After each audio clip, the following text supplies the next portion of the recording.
The other day, I suggested that when you come into this hall to listen, leave all your book learning, not only of scriptures, but of books on psychology and philosophy.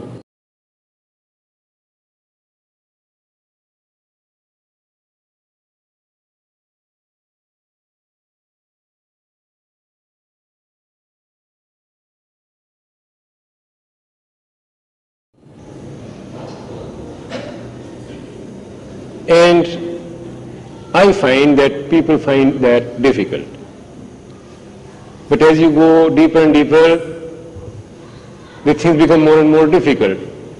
So I am taking you a step further today, which may be very difficult and may be very easy. But if you can do that, then the rest is very simple.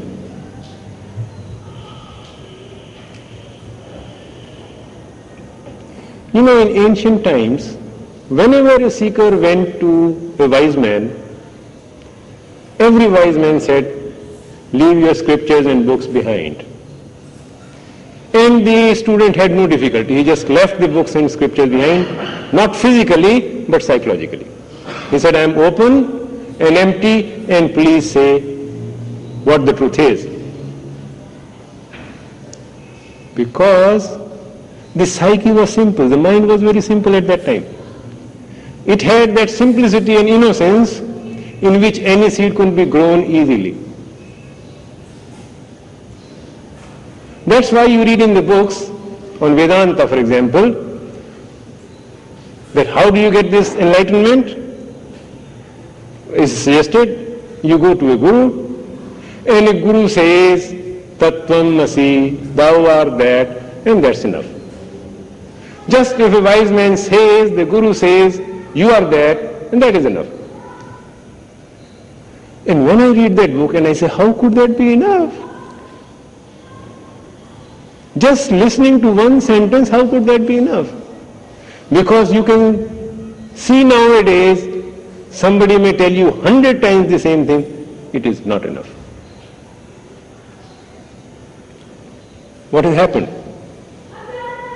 The human mind has become more complex.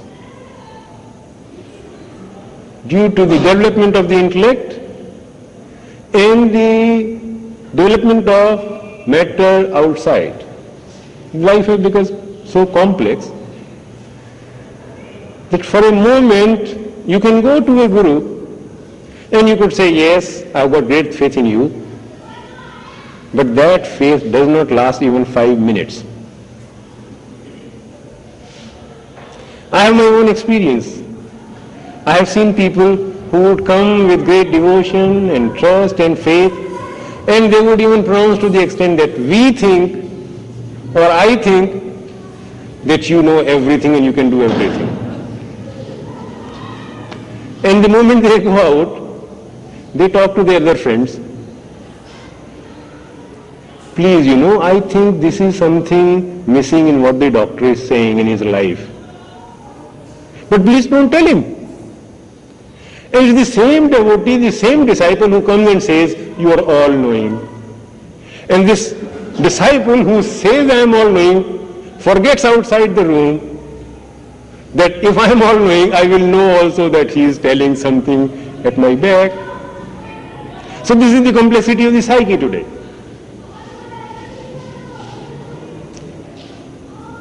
You can go to a yogi or a wise man today, and he could give you an experience. And I have gone through it again. I said, I'm talking from personal experience. In America, a couple came to me, and they were talking something about their book knowledge and all that. And I said, all right, come on, sit down. What do you want to know? So you want to find out the truth. I said, all right, come and sit down. And they just sat down before me. And I also sat down quietly. And I asked them, what do you see? Do you see any division between me and you? They said, no. Do you see any division anywhere between you and the universe? No. So you see there is no division anywhere. Said yes. And so we are very happy and thankful to you for giving us this experience. I did not give anything, but this happens in a moment of openness.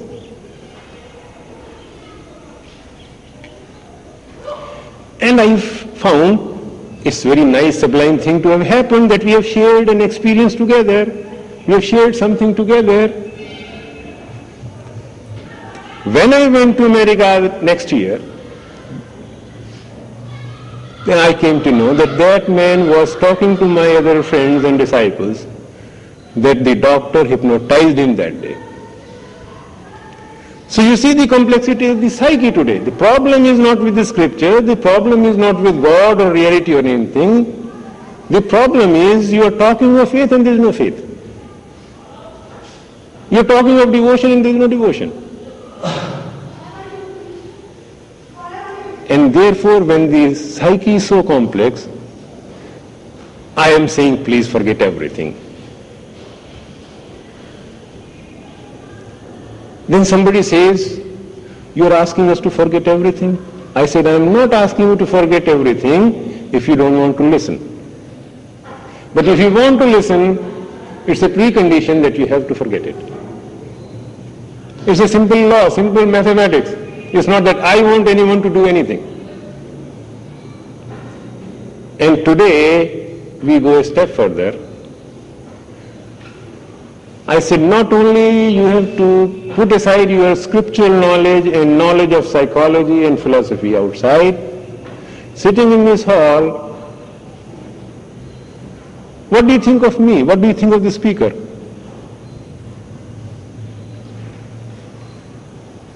I did not know what you might be thinking, but from the inquiries that have been made by some friends, I feel from that language an impression emerges. And that impression is they think that I am a wise man or a realized soul or a yogi or something. And I say, can you forget when you are sitting in this hall that the man sitting in front of you is nothing? Can you forget that he is just nothing? Not forget just nothing. Can you just see that he is nothing? I'm sorry. Can you forget that the man before you is not a saint or a yogi or a Mahatma or a realized soul, but just someone whom you don't know? Somebody who is absolutely unknown is sitting before you. Because if I say you should consider me anything, then also it will be another difficulty. You'll have to imagine some other symbol or image of nothingness. And when I say, can you forget that the person before you is not a guru or a wise man or a realized soul or a yogi, but just a human being, about whom you do not know much. You may find out something tomorrow. You may find out by your experience I am something else than a simple human being. But in these few days, you have only heard something from me. You have heard something. You have some words ringing in your ears which have come from this mouth. You have not lived intimately with me. You have not seen me. You have not seen me through ups and downs of life. So all that is an image that you have formed of me. And that image between you and me is the barrier. You won't be able to listen.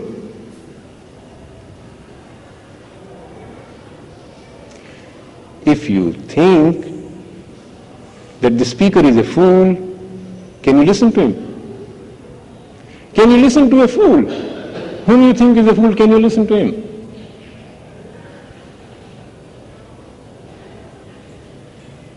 Perhaps not. And I say, if you think the speaker is a wise man or a realized soul, you cannot listen to him also. You think you can listen, but you don't listen. Your image speaks to you. You interpret his words according to your image.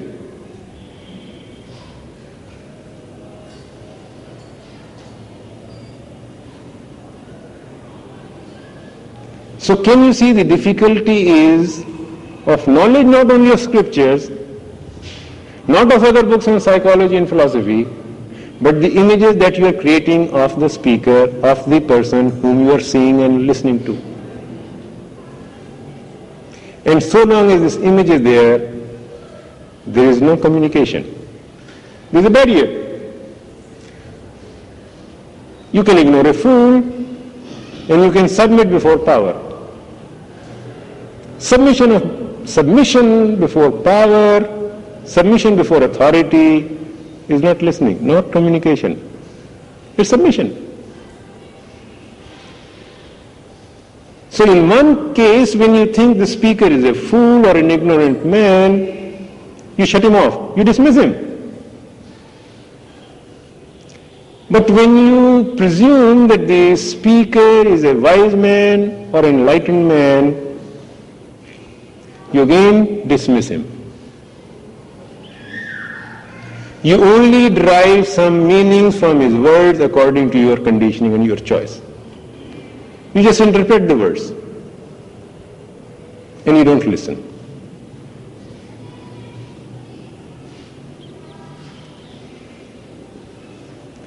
So I think if you come to this point, it's absolutely clear that I am not asking you to give up your scriptures or anything, any knowledge. But if you are interested in inquiry and listening, you have to be free of all images, including that of the speaker. The knowledge that you have gained from books, from scriptures and books on psychology and philosophy, has created an image of yourself. You have built up an image from your knowledge. And that image, if it wants to listen to another image of a wise man, there is only talking between two images. There is no relationship. So please empty yourself completely of every image whatsoever. If you are interested in inquiry. If you are not, we can have some entertainment. We can have some nice time together. So you can understand what discipline truth imposes on you.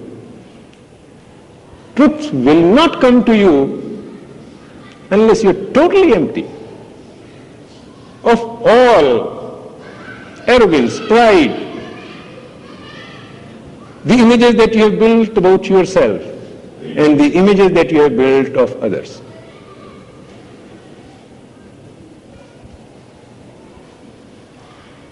So please try to understand that I am not giving you a better system or a better philosophy. I am not asking you to give up the past knowledge and other books and scriptures and follow me and accept what I am saying. I am not saying that.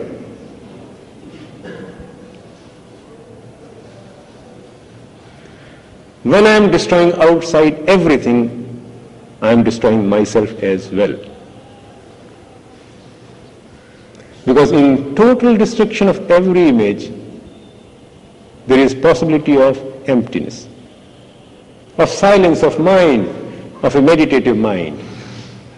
A meditative mind is free from all encumbrances, all images of every form. Only in that state is listening possible. Now you may say, if you have no image of the speaker and you have no image of yourself, why would you sit here? Why won't you walk out? Why would you listen?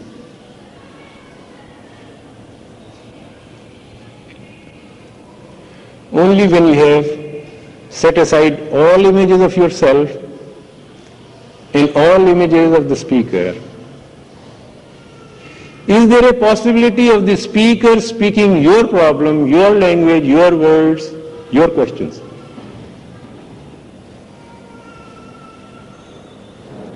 I have really nothing to say to you. When you asked me, there were a few questions last time. What is the difference between consciousness and mind?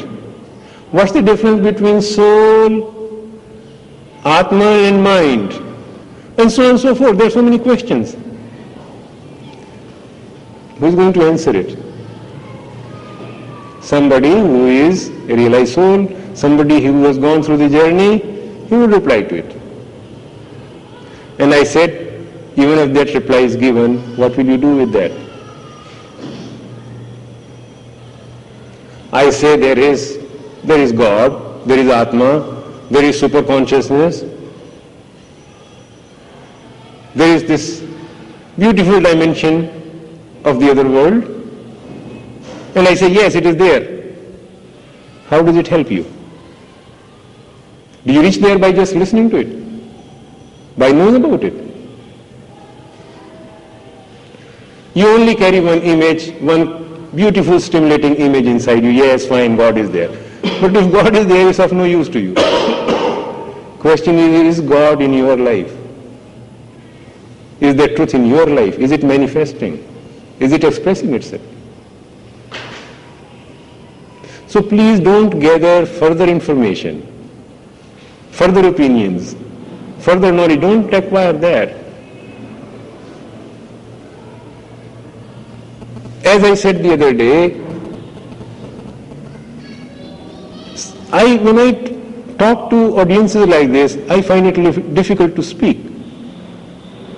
Why? Because I have really nothing to say.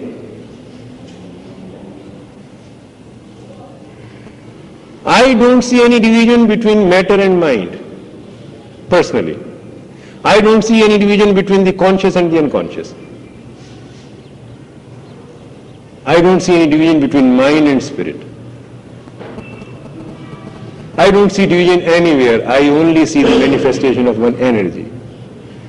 I see and I feel that. And if I am saying consciousness is this and consciousness is that, I am building up this structure, this model for your understanding. And therefore, I presume from a level, not my level, from your level, of your day-to-day experience.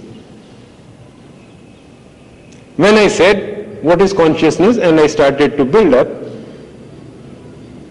the structure of consciousness, bit by bit, brick by brick, and proceed further, then it is your understanding. And now again, let's proceed again. If you have not read those books, because the books might have said there is human mind, a human personality, which consists of Chit, Buddhi, Man, Ahankar, Antakaran, or Suksham, Sthul, Suksham, Karan, Mahakaran. You have heard all these things, you have read all those things. Jivatma, Paramatma, Ishwar, Brahm, you have heard all these things. But with this classification or this knowledge in your mind, has it solved any of your single problem in life? If it has solved, go ahead with this knowledge.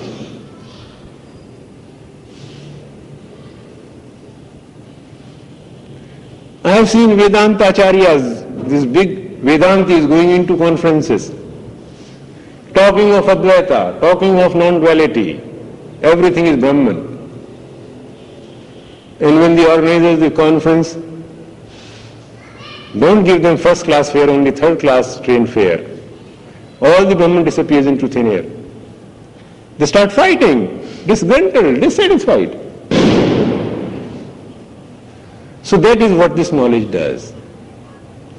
I have seen many so-called Vedantins who have affirmed and affirmed, I am Brahman, I am Brahman, I am that, I am that. But when they get old or weak, then all that suppressed matter, all that small little petty self starts expressing itself, starts manifesting itself, ending in total frustration. So you can do all these things. You can bring about a modification in your psyche. But you never know whether you will ever have a smooth sailing or have a fall. And that's why when you build up this manipulation of the psyche through various systems and techniques, they say, be careful of the fall. You can fall any time. There can be fall any time. And I say, if I am afraid of fall all the time, I have not moved at all. To me, movement is where there is no fear of fall, when there is no fear left. If I am still frightened of falling down, I don't want to walk on that high road.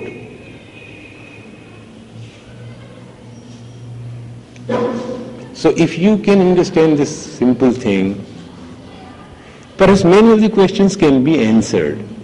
And then we can sit together and explore. Then we can build up a communication. So as I said before, and I was talking outside, somebody said, what is the difference between the intellect and the soul or the Atma? I said, I don't know. Different schools have classified according to their own preferences or choices. The Buddhists have classified in their own way. The Vedantis or the Advaitavadis have classified the whole life in their own way. The Dvaitavadis have classified in their own way. And I simply don't know how they can do it.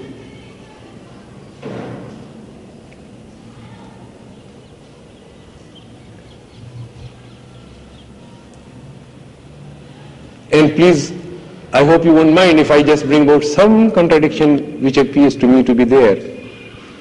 There's a school of thought which says there are three principal elements in life. One is Jiva, the individual soul. The other is Prakriti, and third is Ishvara.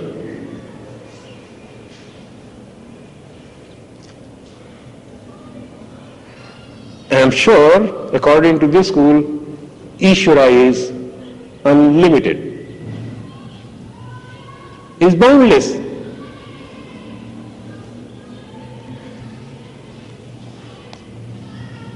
When I look at life, when I look at the whole question, I cannot see the possibility of two things existing side by side, one boundless and one bounded, one limited and one unlimited. I cannot possibly see it. I don't know how you can see it. But you profess it. I went to one village a few days ago and somebody said, he believes in these three eternal principles. I said, all right, believe it, fine. But I don't see that where there is something unlimited, eternal, without an end,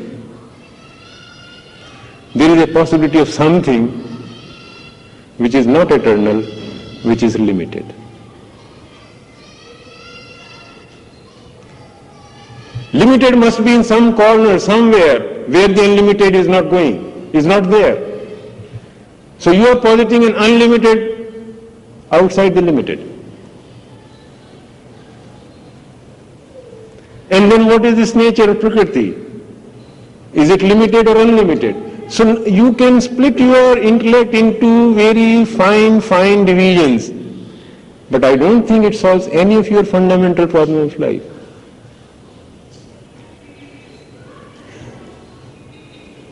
Then the Advaita school, they say there is one supreme reality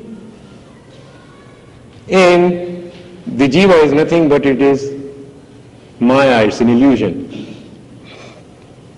Now according to this school also, Brahm is undefinable. The supreme reality is undefinable. It's unlimited. And the Maya also is also undefinable. Maya is and is not. And so is Brahm. Brahm is and is not. So I don't know how could you separate Maya from Brahm. What is Brahm and what is? It is very difficult. Intellectually you are creating these barriers or divisions and these compartments.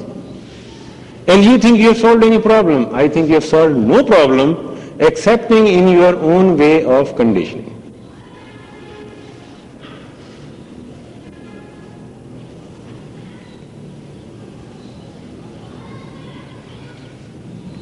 Is it clear?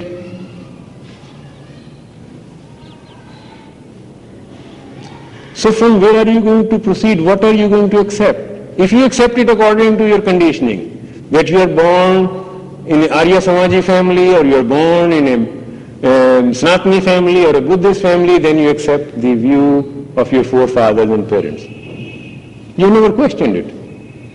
You can go on. But if you start questioning, then which book to believe? And I am telling you this not because of this religious controversy. I am telling you even today. You go to an allopath. The allopaths differ on the line of treatment of a particular area. You go to the homeopaths. The homeopaths say the allopaths poison the system and they don't know anything. And yet homeopaths treat patients with poisons.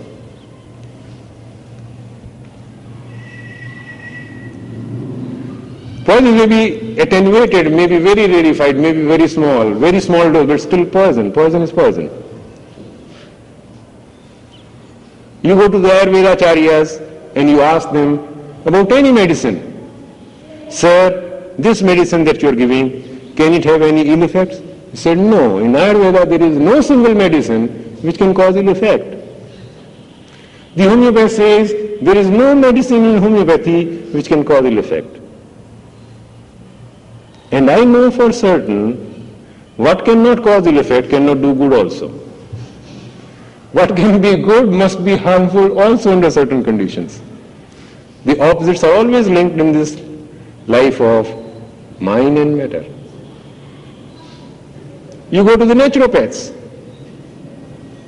and they say naturopathy is the only way of treatment. The Ayurvedic and the homeopathic and the allopathic systems, they are poisonous, unnatural. And when you read some books on naturopathy, one naturopath says we treat the patient by fasting, by enema, by hot and cold packs. You read another book on naturopathy, says naturopathy is not enema, is not hot and cold. Enema is the most unnatural thing to do. Enema is not natural. Unless in certain cases of, and please, I am not condemning any system, please understand that, I am just showing the limitation of human thinking. Because you might think I am condemning some particular sect or school of treatment or spirituality or philosophy. That's not my aim.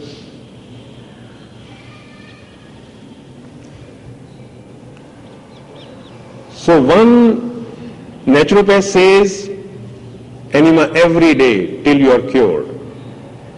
The other naturopath says enema is dangerous and unnecessary.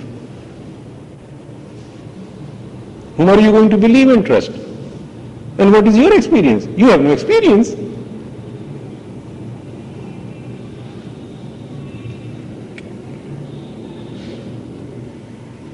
Now in nature, you may have some irritant food.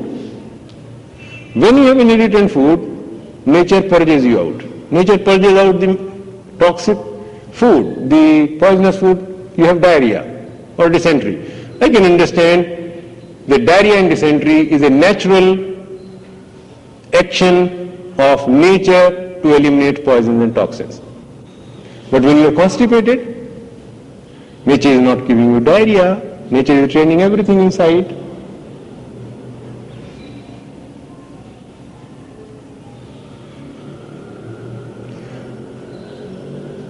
So you see the problem.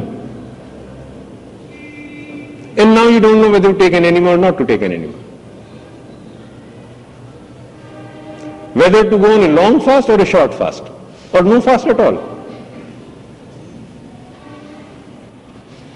When you listen to the naturopaths, they say fruit juices and vegetables. And that will cure.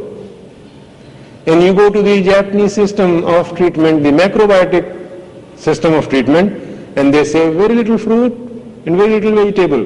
Because fruits and vegetables are yin in character, they are feminine character, they are talking in the basis of male and female principle, Purush and Prakriti principle, the Japanese system. And they say in certain cases it's the Purusha principle, the male principle has to be helped and promoted. So if you take too much fruits and vegetables, you will have too much water and fluid in your system. And they say have 80% or so of grains and 10% of protein and 10% of fats. You go to the naturopaths and they say have 60% of fruit and vegetables or 80% of fruits and vegetables, preferably raw, and about 10% of proteins and 10 or 20% of carbohydrates or grains. And now you really don't know what to do. So can you see the difficulty, this enormous difficulty in which the human mind is put today? Unless you are going to look at your own life, unless you are going to look what is happening within, what you do, what you eat, and what it does to your body, what it does to your mind, unless you observe that, to whom you will turn to? Everybody has failed you. You go to the gurus and somebody says, Ram Nam, repeat it day and night, and that will end the whole thing. You go to another and say, no, japa is self-hypnosis, don't do that. What should you do? You should do this or that. Now you're all in state of confusion. So, because of that state of confusion, I invite your attention to the simple fact that can you look and observe things in yourself? Can you see what you're doing? And whatever you are doing, what effect it is producing on you? Can you just look and watch? And then move from this understanding. You may listen to people, you may read books, but don't follow, don't accept what anybody is saying. Then that understanding is your understanding. That's what I am trying to bring home to you. So when I said about this simple building up of consciousness, that when I don't know, let's presume that before me no book ever existed. No book was ever written when I was born, or you were born. Let's presume for a minute. And then when you were born, and when I was born, I did not know what is soul, Atma or God. I did not know. Then I heard my mother saying one day, Mera man dukhi hai. My mind is unhappy. And I wondered what is this man and what is this unhappiness where she seems to be all right. She has no fever, she is not lying in bed. But I could see something on her face, some wrinkles on her face or a pull down appearance on her face. And then I said there must be something which is called man or mind inside the body, which is unhappy, which is being reflected in the body. So from that day I understand that there is a mind or mana. Before that I did not know it. So I knew of mind and body, mana and sharir. Then I was told a little later on that whatever your mind thinks, your mana thinks is not correct, apply your buddhi, apply your intellect. So what is that intellect? Intellect which says don't do it. So now I learned that when I want to do something, it is mana, and when something says don't do it, then it is buddhi. Before that I did not know it. And now I discover that whenever I want to do something, there is always something saying don't do it. So I don't know whether this buddhi is separate from mind, this intellect is separate from this mind, mana, or this mana and buddhi is one and the same thing, the two poles of the same movement. And I have discovered wherever this mana is, mind is, buddhi is always there, saying no. And then I also find one thing more, that this buddhi is absolutely powerless. It says no, but I still do it.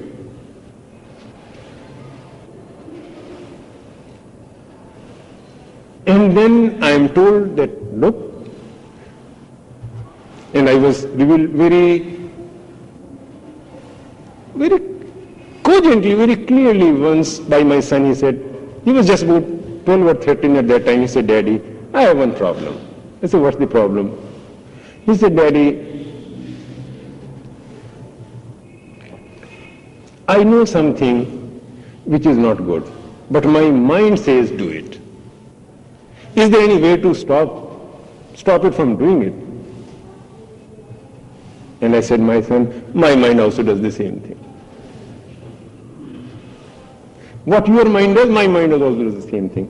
I also want to do something which everybody tells me don't do it. This is the problem of the whole human race. The animals don't have this problem. They feel like doing something and they do it. And they forget it. But we do it and regret it. And something inside they don't do it. Now this don't do it, this so-called buddhi, is the cultivation of the social background, the environment. This intellect has developed amongst the Hindus in a different way, amongst the Sikhs in another way, amongst the Arya Samajis another way, amongst the Muslims another way. So can this buddhi or intellect be reliable? If you as a Hindu or a Jain, you kill one ant, you feel very sorry that you have killed a life. And as a Muslim, if you do not do the sacrifice of a goat, when you do go for a pilgrimage, you are again unhappy. So buddhi in India says, don't kill, and buddhi in Saudi Arabia may say that at least you must kill a goat to propitiate God, to please him. So how to trust this buddhi? To me it seems ridiculous. It's just a background music going on all the time. And whenever the mind says something, the opposite is always there. So I don't know whether mind can be really divided into two parts. I have divided it. Society has made me divide it. Society, the social structure, has provided all the allurements to me. If everybody had enough to eat, if everybody had a house, if everybody had everything whatever they wanted, and I had no fear of not getting it tomorrow, there was no greed. But the social structure you have created of divisions, and then you preach, don't be greedy. Can you understand the hypocrisy of the whole social system? It creates a division, it encourages the division, it encourages competition. You are rewarded for knocking down somebody else in a game, or in business, or in profession. You are rewarded for going at the top. You are rewarded for accumulating. And when you've accumulated, everybody else is told, don't be greedy. And so long as you are encouraging this competitive spirit, so long as you are encouraging this amassing aimlessly, endlessly, you are preaching of non-hoarding, you are preaching of being non-greedy, is meaningless. So society is creating this dual pole. On one hand, it's encouraging competition, amassing, hoarding, accumulation. On the other hand, it's preaching renunciation, no hoarding.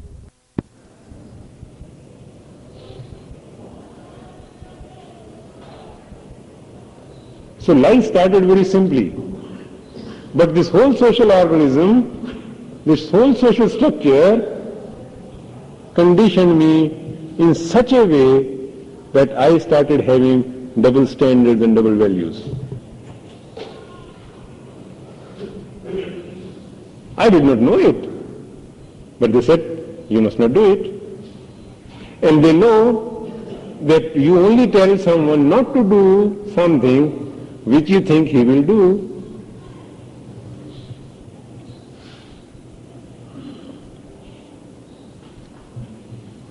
So, when I come to this level of the buddhi or the intellect, then I find that buddhi is helpless to guide me in life. When my urge is strong, intellect says don't do it, but I still do it. Then I say what to do? Then he said pray to God, so that he should still your mana or the mind and awaken your buddhi. And then I pray to God. And I think God is not interested in what you are doing. This silly thing, God is not interested. You have created the chaos, you have created the disorder, God has not created it. And now after creating this chaos, you pray to God, please God help us to strengthen our buddhi and weaken our manas or mind or the desires or passions. You created. You and I all have combined together to create this world. And then you pray to God, please. And God says, human being, don't be so stupid. I never created all this nonsense. You created, and now you face the music. So God, I think, is not interested in your silly gymnastics. You can create a God which will intervene. Then you'll have to have another division in your mind, which is now the superconscious. The superconscious is always suppressing the lower conscious, the higher self and the lower self. So higher self is always suppressing the lower self. And whatever is being suppressed never dies. It can any time have a release. So when you keep on creating this division outside and inside, and when you create the division outside, you will have to create division inside. Because outside division is not possible without division inside. Good and bad and moral and immoral, all that sort of drama that you have enacted outside is the result of divided psyche inside. The mind is not whole, mind is not entire. You have never trained the child, my son, you can eat sweets, you can overeat, but the result is sickness. Nobody is stopping you. You can try it. Eat and find out if it makes you happy. Try it for one day, eat a lot. Let the child find out that overeating is not helpful. Let the child find out, as he finds out, that burning your hand with fire is not helpful. So can you let him find out? You don't want to let him find out. You want to give him instructions from the scriptures, instructions from God or whatever authority you think, and you think he will change. He does not change.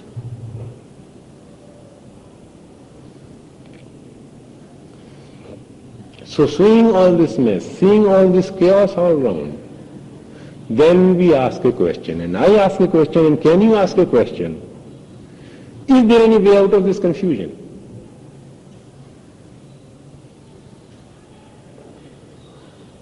It is possible if you set aside what everybody else has said. They may be right, wrong. I'm not saying they're wrong. I'm not setting them aside because they are wrong. But because I don't understand what they are saying. I don't understand their language. When he wrote those scriptures, he had certain experience. He is talking from that experience. He is writing from that experience. For him it is something living. To you it is coming as second-rate word, second-rate idea. With you it's an idea, it's not an experience. So can we go from the world of ideas into world of experience? That's a simple question. And if you want to do that, begin with what you see and what you feel. So when I was born, I did not know what mind is. All that I knew was that there is some thought going on somewhere. I was aware of thinking. I did not know whether it is coming from mind or soul or God. But I will have some thought and I'll act. When I looked inside, I saw whether I'm sitting quietly, some thought is still going on somewhere inside my mind. So I became aware of mind through thought. If I had no thought, I did not know what mind is. And therefore, can you as a child, can you as a man who has no experience, see that thought is mind?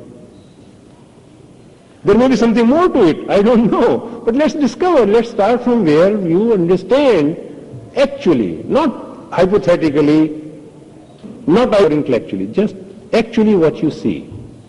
And therefore I say, to me, I don't know about God or anything, I know only about thought. And because I think, therefore I think there is mind, there is something which is called mind. But whether there is something mind above thought or is only thought, I do not know. I only know up to thought. Clear? Can we proceed step by step? And so, when I proceed with thought, I understand thought, and I look at thought, and mind you, this is meditation. We are going into meditation now. Because sometimes people have asked me, how to come to it? I said, meditation. And what is meditation? Meditation is not thinking of God or reality. Meditation is not meditating on Om or Rama or Krishna.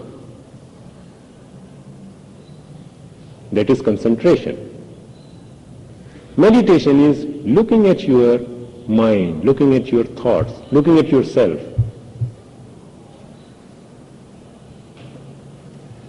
So when I look at my thought, whenever I sit quietly, I observe, thought starts moving, thought starts arising in my mind. I still don't know what the mind is, but I am aware of a movement of thought.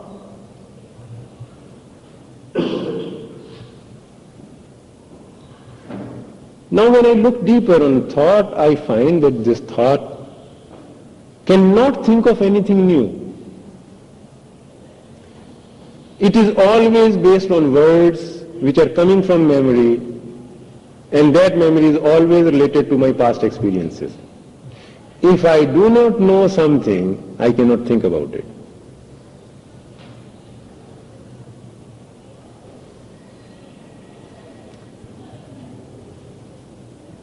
I know of this place, this planet. I know of Earth. I can think something about Earth.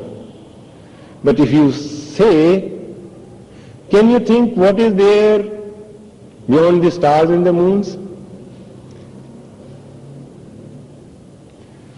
And I have not read any book that God is there beyond the stars and the moons, or there is something else. I have not read it.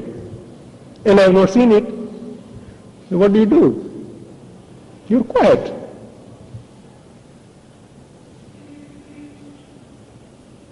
So I look at my thought and I discover that thought is limited and it can only think of something which is known, already known. It cannot think of the unknown. And whenever I think of the unknown, thought comes to an end. Whenever I want to think of the unknown, and if I am honest, because I have not seen it, and I said, look, about the unknown I do not know. And when you say you do not know, what happens? What happens to your thought when you do not know? Have you ever done it? Can you do it now?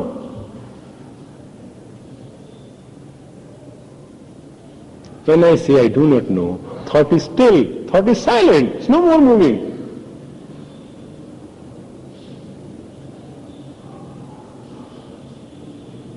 when thought is still, I am still alive. I am still looking. I am still seeing, hearing, listening. I am still alive without thought. I am still functioning, existing. So when the thought is still, then I discover that there is something beyond thought. Can you stay in the state where thought has come to a standstill?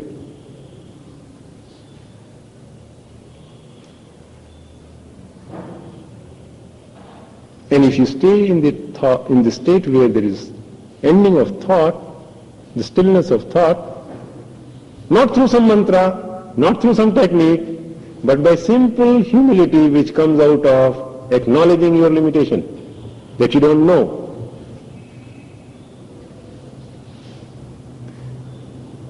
So the moment you come to this understanding, when you want to go deeper, you don't know, thought is still.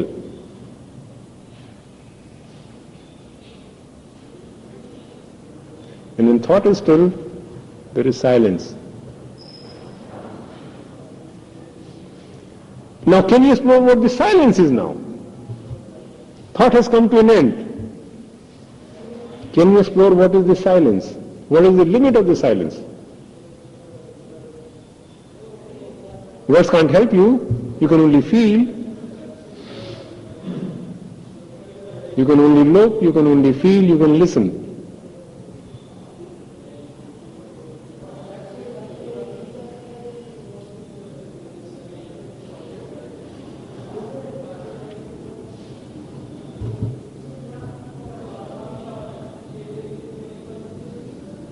So now this silence, are you experiencing something now, just this moment? Are you experiencing the silence? Or I am talking about it? If you are experiencing the silence, can you look that this silence is inside you or outside? The words are being spoken. The words are moving in this hall. You are listening, and yet there is stillness. The mind is silent.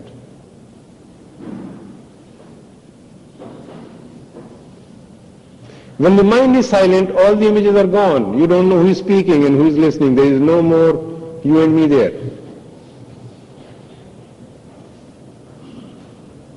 There is no more observer and observed there. There is only sound in silence. So this silence which we come upon is not the opposite of noise, is not the opposite of sound. It's a silence which contains the sound.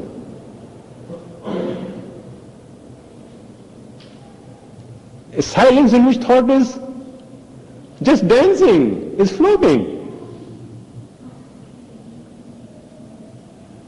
And then we discover we have come to a dimension which is beyond thought. Now, sir, if you want to explore whether it is Atma, it is superconscious, go ahead. This is the stage of experiencing and exploring. But not before this. Not with ideas, not with notions, not with these philosophical structures and formulas. Not with that. Come to the silence. And from this silence, ask any question. Ask about this silence. Ask if there is something deeper than this silence. Ask if there is something God or truth. Ask these questions. And only in this silence you will experience. You will understand, you will see.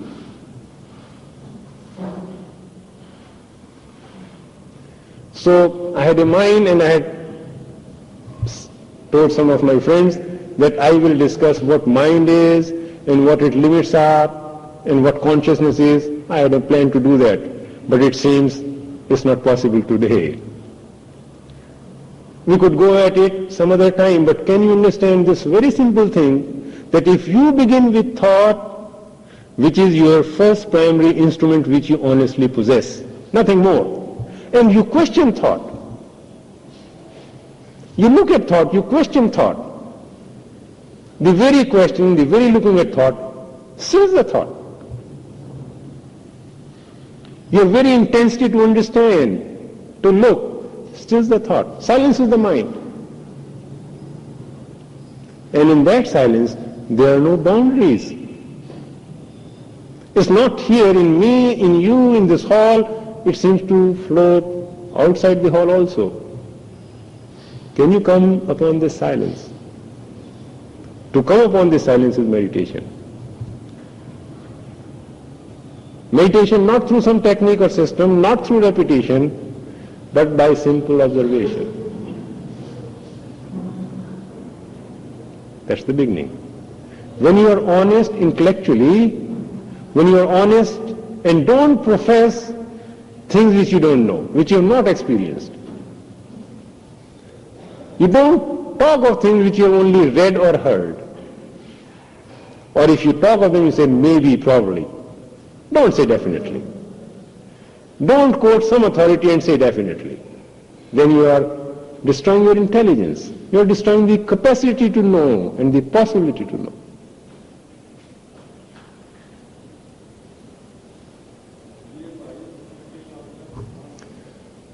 So we have now 5 minutes and we could go into 1 or 2 questions. But the questions should be very brief. And if they are not necessary, please don't put them, because we have come to a state which is much better than talking.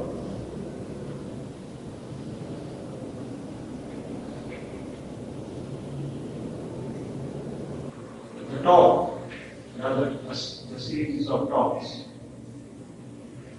on the topic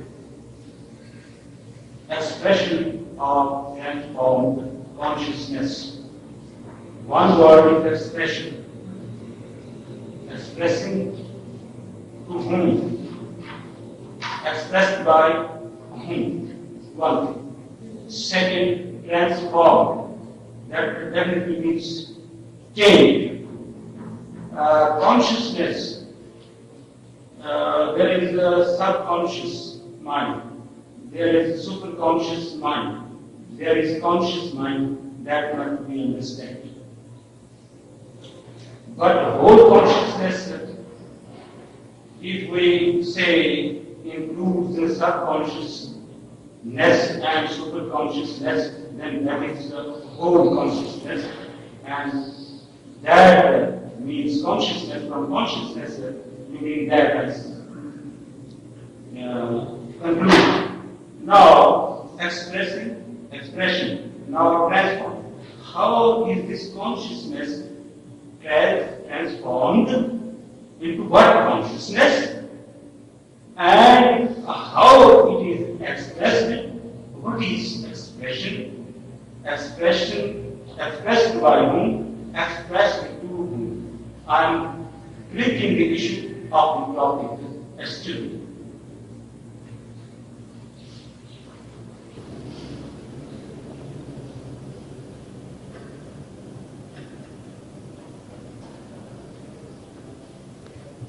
Your question, I'm sorry, is not a simple question. It's a series of questions compounded together. And I really don't know from where to begin. Could you just simplify your question? Expression of transformed consciousness. Now, let me conclude from your talks, your elucidation that transformed consciousness means result of silent meditation. Result of silent? Silent meditation, of which we have been talking. And then comes the question of expression. How do we express it? So what do you mean by expression? First of all, I would request you don't conclude. It's a very big thing to say, but life is a movement and there is no conclusion in it. Actually, in these 2 talks, I have not even touched a fraction of what I would have said. There was no occasion. You see, if the audience moves with every word and everything is so simple to go ahead very fast, I have spent 2 or 3 talks on just simple thing to understand that you have to be empty and silent. And therefore, what could have been finished in 2 or 3 sentences, it has taken 2 or 3 talks. And if the audience continues to exhibit this interest and learn to move with me, not run after me or ahead of me, just move with me, I think we can explore many things. We can explore many things. We can explore, we can find out and discover. But when I said transformation of consciousness, as I said before, consciousness as manifested through thought, because I only know thought as consciousness. And thought has only a horizontal movement. It just moves in time, horizontally. From now to then, from here to there. And this consciousness is the thought, the world of thought in which we are living. When thought comes to a standstill, you observe and you look and experience. That observation and experience is not in time, is not in linear motion, in horizontal motion from here to there. It is just here. Whatever happens is just here, not there. So the moment thought comes to an end, and I'm not saying end endlessly, completely, totally, I'm not saying that, but comes to an end at a moment as a mode of expression, as a mode of your living, thought will still be there. As I said, we are still using thought to express, to talk. Some thought is being used. And I said, still there is silence. Your mind is silent and thought is being used. So here, consciousness has undergone a change. This is not the world of thought, it's some other world, it's some other dimension in which thought is functioning. But before I come to this point, I know only of thought and I only think and act from here to there, and there to there, and there to here. So the change in consciousness is nothing but a vertical jump and going out of this horizontal movement which thought has created. Is it clear? A part of it only I can say, because as I said, otherwise the whole thing will need 3-4 lectures. In 3 or 4 minutes I'm just trying to pinpoint the issue. Now when this vertical movement has taken place, I don't know where it leads me to. Where it will take me, I do not know. Whether there is superconscious above or God. From this mode of consciousness, from this mode of experience, I can ask all those deeper questions about life, about death, about God, and can explore. So this transformed consciousness has only given me an opportunity, a moment of satisfying my deepest curiosity to find out what is what. Not believing anymore, not following anyone, but just exploring by myself what is what. All the questions of life and death, sitting in this silence. But this silence is the beginning, this meditation is the beginning of further exploration. There is no end to it. How it will express? That you and I, when we move together in life, you find how this silence expresses in life. How this energy, which is beyond the mind, beyond the thought, how it expresses itself. We'll discover it. I'm not saying what particular shape it may take. We can surmise, we can conjecture. That may be true, may not be true. Or we don't want to waste on that time. We could have some glimpses that once this horizontal movement has come to an end, the division between here and there has come to an end, violence has gone out of my life, competition has gone out of my life, ill will has gone out of my life. So once the ill will has gone out of my life, violence has gone out of my life, something else is manifesting. And that manifestation will manifest, I don't know how it will manifest. Exactly. That is the outside of it. Yes. How it expresses itself outwardly. But what word will we use for expression when it is manifested inside? When it is manifested inside, we call it experience. We are experiencing it. One simple question, and that's a particular question. Excuse me.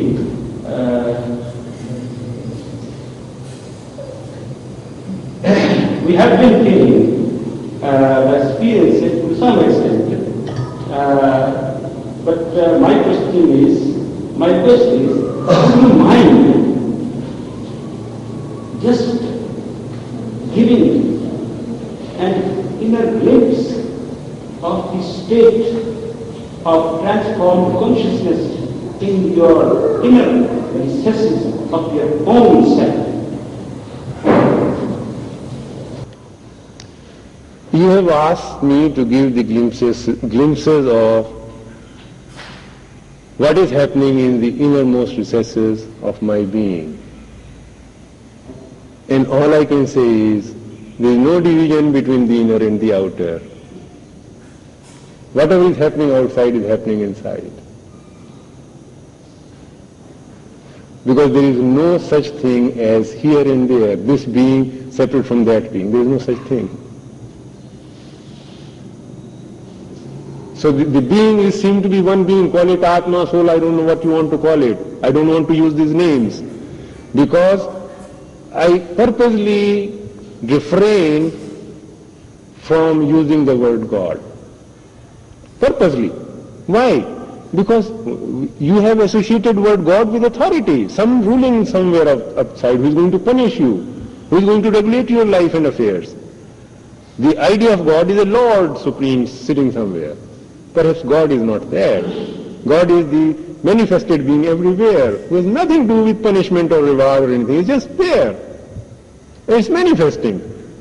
And so I'm not using, I could say, idam or tattvam, this or that. These are the words I could say. I don't want to use any word about that reality or shakti or energy which might qualify it and create a separation and division. Because there is no division or separation in it. The outer and the inner, the you and the me doesn't exist there. Just as thought is floating in this silence as we experienced a moment later, in the same way these bodies, these figures are floating in this vast ocean of that being. So on material level we are different. On functional level we are different. We may be higher and lower, but the being is the same. That expresses as love and affection. Love and affection which has no opposite, which knows no hatred, which knows no frustration, which knows no disappointment. That love which has no ending, love which has no opposite as hatred. There is no such thing. Only that love, I say word love. Otherwise word love is also very heavily loaded by so many ideas and concepts. So I say either love or truth or it or that, because truth also is not truth speaking. Speaking truth is not truth to me. It's much bigger than speaking truth. Truth is the being, the reality, which has nothing to do with speaking. There is no speaking there. Maybe or may not be. Thank you. May I just make one advice? Yes, sir. Firstly, I feel that much time was used in producing the lecture today. I wish that there could be some more time for our own clarifications. Now, the basic question, if I have been able to understand this more wrong, that we should try to make the mind steady, to make the mind quiet or silent. And you have very beautifully given the technique. You may not call it technique, but there is a way, because you are against the term technique or system. After all, we human beings, we do want, as we are worldly people, and doing a lot of job here, there, and everywhere. Therefore, we do want some sort of way. It may not be a technique, but it is a way. So you have illustrated the way how to make the mind silent. I will not go into that. You have said observe, see, and think and everything. But now, only two questions small. Our body is a medium, and that thought power or mind, whatever, you not make the distinction between mind and the thought is one tendency. And therefore, body is a medium. Now, what is the role of the body in making the mind silent? If a person is ill, is it not going to affect his stillness of mind? This is one. Now, going worldly people, we are always troubled by the past memories and the future hopes. As we proceed to make the mind still or quiet, it is but natural that the past memories must come and the future hopes must come. Now, is there not the role of the will to play something so that all these past memories they are pulled down, they are kept apart, they are kept outside? So I wish to know the role of the physique and the role of the vital power or the will in shutting out all those things so that the mind goes on the silent path.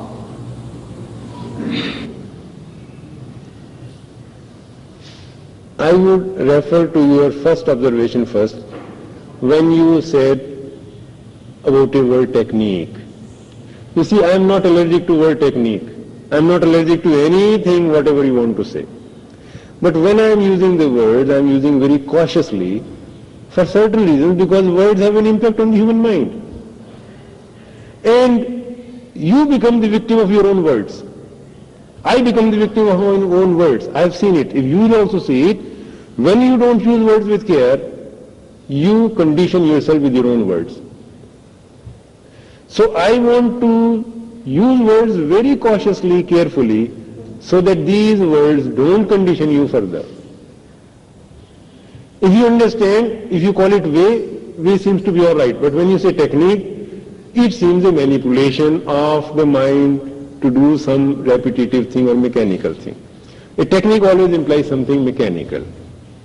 Therefore, I object to the word technique, because the word technique implies something mechanical. Meditation is not something mechanical. Meditation is a living process, is a living act.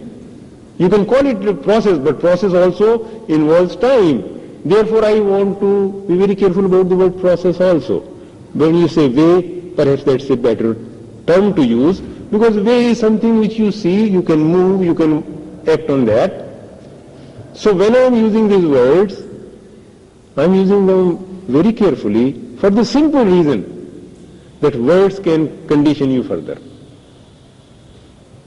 That as far as it goes for the first part of your observation. Second part of your question is regarding, what's it? Physical state of Okay, the effect of physical state on mind and the role of will in silencing the mind. So first of all, it's important to see that I am not trying to silence my mind. It's important to see, because if I am trying to silence my mind, I have already split the mind into me and my mind. But I see the simple looking at mind stills the mind. Just looking at it, observing it. And observe it as a friend, as you observe your child. Observe as you observe your dog or cat or some pet. Observe with affection, as you observe a flower. Can you observe your mind with the feeling of as you observe a flower? Not something which has to be controlled. Because if you want to control your child, even you won't be able to control your child. Leave aside your mind. The child is a small 3 or 4 year child, you can't control him. So, can the mind end its division between the controller and the controlled? That's one thing. And that is only possible when I look at my mind just as I look at a flower. It may be dirty, it may be bad, it may be anything, but it is there. And if I have to look, I can't look with contempt. I can't look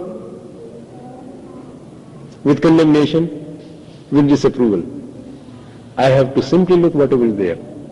Whatever thought is there, it may be very dirty thought, but can I look at it without self-condemnation? Because you have to observe, unless this violence ends inside, violence outside will never end. The violence begins in the human mind first. You become violent with your mind, you try to control it, suppress it, and then violence expresses outside. So the beginning is the ending of the violence. That I don't proceed violently, I look at the mind because it's there, it's me, and whatever I am, I am. I can't hate it. I can't throw it away, I just look at it. When I look at it, with that care, with that feeling, you are coming in a meditative mood, not in an argumentative mood, not in a fighting mood. And before the mind is still, the body has to be still, because there is no division between mind and body.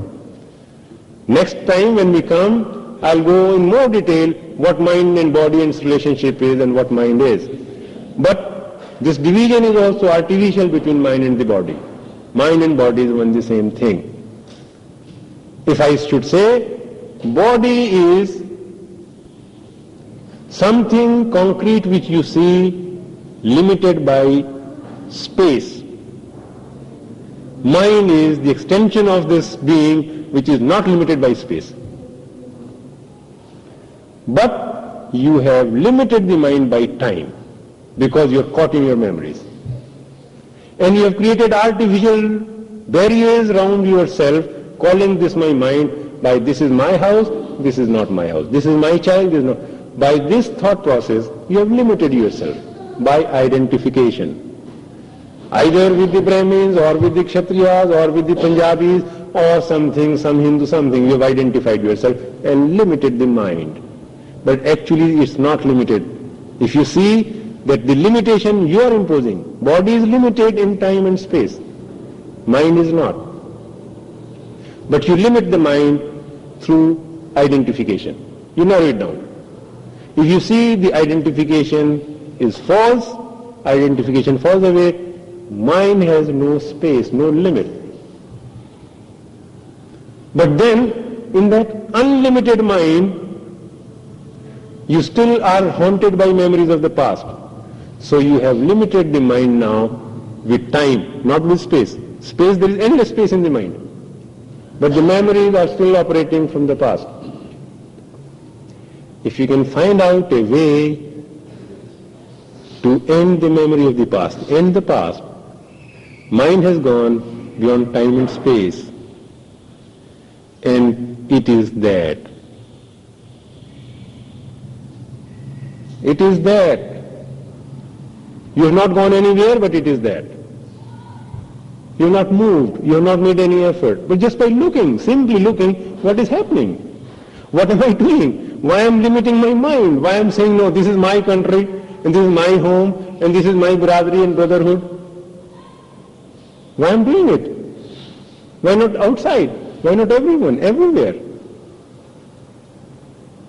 So, whereas body is limited in time and space, mind is not limited in time and space unless we limit it. And a mind which is not delimited by you in time and space is the eternal. You go and discovering it, and I don't know where is Atma and where is Super Atma and what is lower self, and I do not know.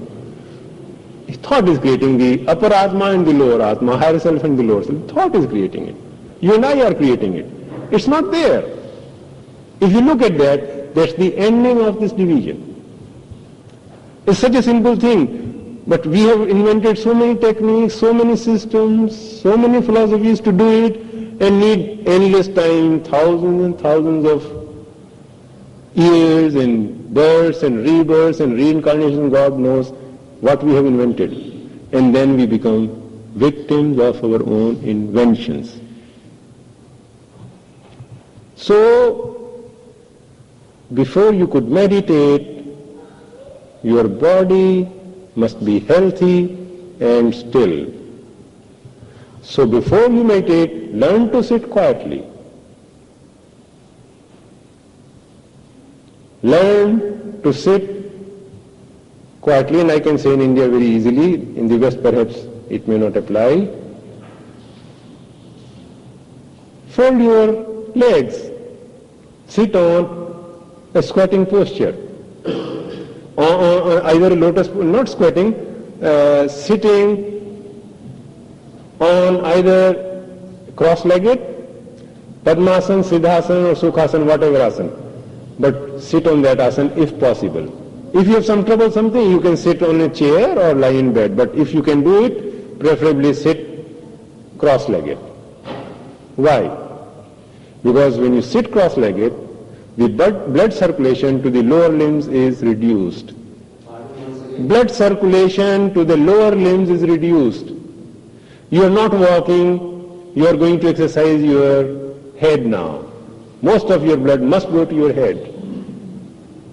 That's the instrument you are going to use now. We have never used it, and now we are going to use it. Meditation is using your head to its fullest capacity. It's not a state of dullness. And keep your spine erect. Because when the spine is erect, your breathing is perfect. You can breathe maximum. There is maximum oxygen intake, and blood circulation to the brain is also not hindered. It's not obstructed. But when you sit like this, the blood supply to the brain is again hindered, and there is less oxygenation. You need lot of oxygen or prana if you want to meditate. You need lot of blood going to your head if you want to meditate. And don't sit for meditation when you are agitated or tired. Then you only look for your agitation, look at your agitation and look at your tiredness. Don't sit for meditation. So when you sit straight and keep your neck straight, don't keep your neck bent. Otherwise, when you start going deeper, you will go to sleep. There will be no meditation, you will go to sleep. So keep your neck straight. When your neck is straight, you cannot go to sleep. If you want to go to sleep, but don't pretend to be meditating. And when you sit straight, then look at your body. Don't look at God, don't look at Atman, look at your body. You have never looked at your body. Your body is such a beautiful thing God has created, nature has created. Look at this body. And see every part of your body, visualize every part of your body. With eyes closed or open doesn't matter. Preferably when you go deep into your body, your eyes will close. So feel your body right up from the toe to the head of your body, to the top of your head. Feel every part. Is it relaxed? Is it contracted? Is there any pain? Is there any tension? Any part of the body? If it is there, please pay attention to that tension. Don't forget everything about God or truth or anything, meditation. Just look to your body and spend as much time necessary as you find looking at your body. And you see, when you look at your body also, with love and affection, with care. If you say it's a dirty instrument made of 5 tattvas and 5 elements to be discarded, God or truth or Atma is the reality, then you will never reach anywhere. This instrument is a beautiful thing created by that energy, and it is there. And only all the play of this energy is going to take place here. Care for it. Care for your body. Care as you care for a temple. Care for it. Keep it fit. Keep it healthy. Take care of your food. Don't eat wrong foods and look, never mind. If I realize what God is, it doesn't matter when I die. No. Your body has got seeds of immortality. You have not discovered how long body should really live. Don't destroy this body by condemnation, by looking down at it. So when you sit down straight and blood circulation is now perfect to your brain, and you discover body is still, if you can pay 5 or 10 minutes to looking at your body, you will find if your body has become still, your mind has become still. Very often you will see it. It may not always happen, but many times it will happen that if you can sit straight and still, The mind has become stiff. Why? Because mind and body is one and the same thing. Any tension in the body is going to create a thought in the mind. And every thought in the mind is going to create a tension in the body. Please observe it. If you think of going to sector 17, you just think of it and you find your legs muscles have started contracting. If you think of writing a letter, your hand starts contracting. You're not written it, just thinking of writing a letter contracts your hand muscles. So any thought which is related to this movement and action brings about a contraction in your body. And that's why sometimes you go to sleep and you wake up all tired and aching because there was no relaxation in sleep. So every thought will stir a movement in the body, and every movement or disturbance in the body will create a disturbance in the mind. So if you have learned to sit straight, half the battle is won. Is the question finished or something more is to it? No, that's right.